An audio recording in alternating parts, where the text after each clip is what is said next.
আমি যখন অ্যারেস্ট হব তখন আমার মায়ের রিয়াকশনটা কি হবে ওইটাই আমি দেখতে চাই। একদিন নিজে বাসায় বসে মিথ্যে গ্রেপ্তারের প্র্যাঙ্ক ভিডিও করছিলেন। রাজনৈতিক পট পরিবর্তনের পর জীবন তাকে ছাড় না দিয়ে সেই প্র্যাঙ্ককে বাস্তবে রূপ দিল। আর তাই বাবার পর এবার গ্রেপ্তার হলেন সাবেক কন্টেন্ট ক্রিয়েটর তৌহিদ আফ্রিদি।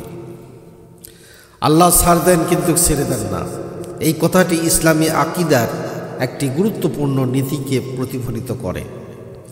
এর অর্থ হলো আল্লাহ সুবহানাহু ওয়া তাআলা জালিম, পাপী, সীমালঙ্ঘনকারীকে তাৎক্ষণিকভাবে শাস্তি দেন না, বরং তিনি তাকে অবকাশ বা সময় দেন। এই অবকাশ অনুতপ্ত হয়ে ফিরে আসার জন্য একটি সুযোগ হতে পারে, আবার তার পাপের বোঝাকে আরও ভারী করার কারণও হতে পারে। কিন্তু নির্দিষ্ট সময় শেষে যখন আল্লাহ তাকে পাকড়াও করেন তখন তার বাঁচার কোনো পথ থাকে না।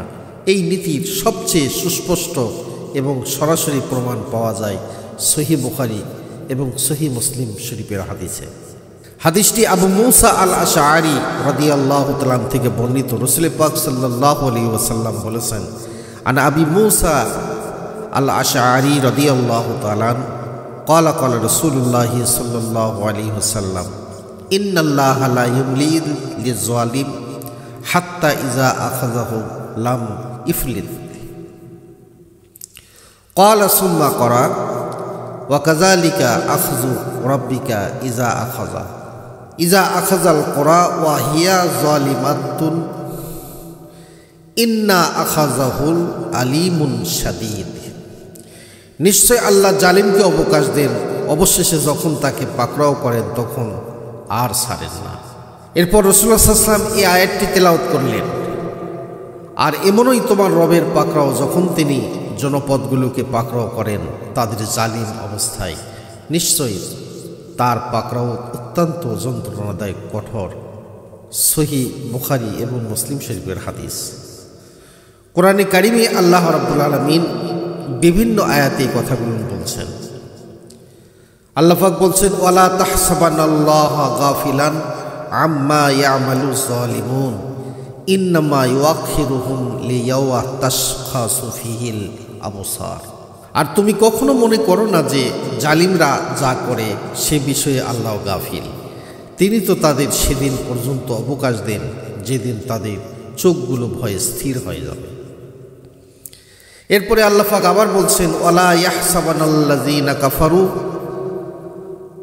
আন্নামা নুমলি লাহুম খায়রুল লিল আনফুসিহিম ইন্নামা নুমলি লাহুম লিয়াজদাদু ইসমান ওয়া লাহুম আযাবুন মুহিন। আর কাফেররা যেন কিছুতেই মনে না করে যে আমি তাদের যে অবকাশ দেই তা তাদের নিজেদের জন্য কল্যাণকর। আমি তো তাদের অবকাশ দেই যাতে তাদের পাপ বৃদ্ধি পায় এবং তাদের জন্য রয়েছে লাঞ্ছনাদায়ক শাস্তি। ওয়াল্লাযীনা কাযযাবু বিআয়াতিনা সানাস্তাদরিজুহুম মিন হাইসু লা ইয়ালামুন ওয়া উমলি লাহুম ইন্না কাইদি মাতিন।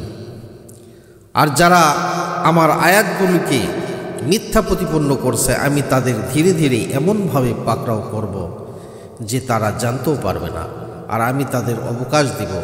নিশ্চয় আমার কৌশল অত্যন্ত বলিষ্ঠ। সুতরাং এই আয়াত ও হাদিস থেকে স্পষ্টভাবে বোঝা যায় যে আল্লাহ তাআলার পক্ষ থেকে পাওয়া অবকাশ কোনো নিয়ামত নয়, বরং এটি একটি পরীক্ষা এবং সতর্কতা।